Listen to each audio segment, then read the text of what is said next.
Bismillahirrahmanirrahim. Assalamualaikum warahmatullahi wabarakatuh. Bertemu kembali dalam pelajaran pendidikan agama Islam dan budi pekerti. Mudah-mudahan adik-adikku semua ada dalam kesehatan dan tentunya semangat mengikuti kegiatan belajar. Adik-adikku semua, dalam kesempatan kita kali ini akan membahas mengenai materi beriman kepada kitab-kitab Allah.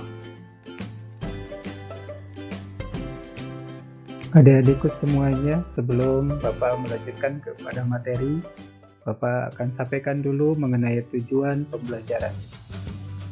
Yang pertama, tujuan pembelajaran materi ini yaitu adik-adikku semua dapat meyakini adanya kitab-kitab suci Allah Subhanahu wa taala.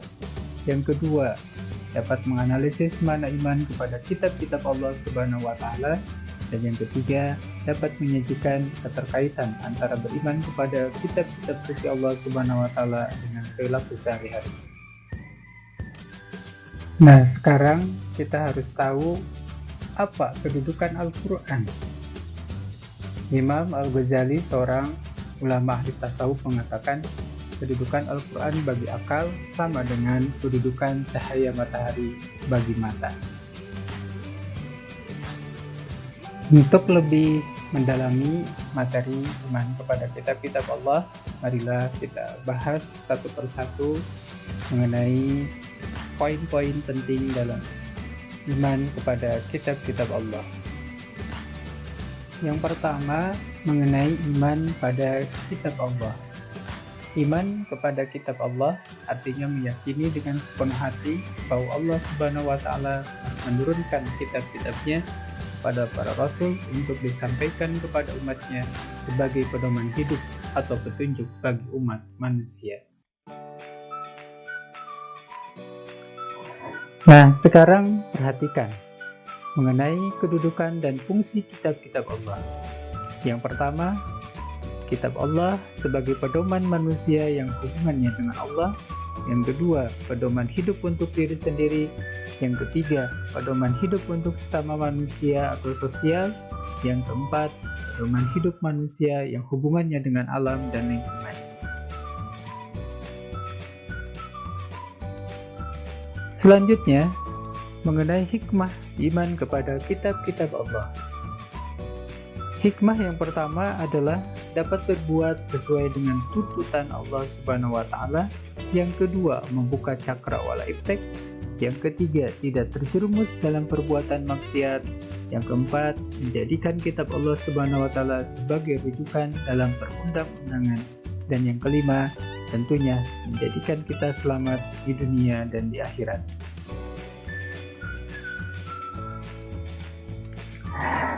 Lalu apa pentingnya iman kepada kitab-kitab Allah? Yang pertama, iman kepada kitab-kitab Allah merupakan bagian dari rukun iman. Yang kedua, iman kepada kitab-kitab Allah adalah sifat para nabi dan rasul serta pengikut mereka kaum mukminin. Yang ketiga, mengingkari kitab Allah merupakan kesesatan yang nyata. Yang keempat, Allah menurunkan kitab-kitabnya sebagai petunjuk bagi manusia. Nah, adik-adikku semua, contoh perilaku iman kepada kitab-kitab Allah. Yang pertama, meyakini bahwa Allah menurunkan kitab-kitabnya kepada para nabi dan rasul. Yang kedua, meyakini bahwa Al-Quran merupakan kitab suci terakhir yang diturunkan kepada Nabi Muhammad SAW. Yang ketiga, meyakini, membaca, memahami, serta mengamalkan kitab-kitab suci Al-Quran. Yang keempat, berlomba-lomba dalam mengamalkan isi Al-Quran. Dan yang kelima, berusaha mendakwahkannya kepada orang lain. Mari kita renungkan beberapa pernyataan berikut ini. Dari sekian banyak mukmin, berapa persenkah yang istiqomah membaca Al-Quran? Dari sekian banyak yang membaca Al-Quran, berapa persenkah yang membacanya dengan baik dan benar?